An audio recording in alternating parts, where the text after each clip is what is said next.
If you're struggling to learn how to use leaves for your moi moi, this video is for you. I'll show you exactly how to wrap and steam moi moi like a pro. The full list of ingredients and a step-by-step guide are in the description. So let's dive in. Start by blending peeled beans, red bell peppers, and onions with water until smooth. The batter should be creamy and thick. Pour it into a bowl, then add oil, seasoning cubes, and spices. Mix it well until everything is perfectly combined. Now let's prepare the leaves. Wash them thoroughly and fold each one into a cone shape. This adds that unique, earthy flavor to your moi moi. Spoon the batter into the folded leaves. Seal them tightly and make sure there are no leaks.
Spoon the batter into the folded leaves.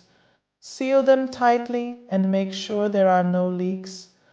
Arrange them in a pot, add water to the base, and steam for 45 minutes to 1 hour. And there you have it, delicious moi moi infused with the rich aroma of leaves, perfect with pap, rice, or on its own. If you found this helpful, don't forget to like, share, and subscribe for more recipes. Let me know in the comments how yours turned out.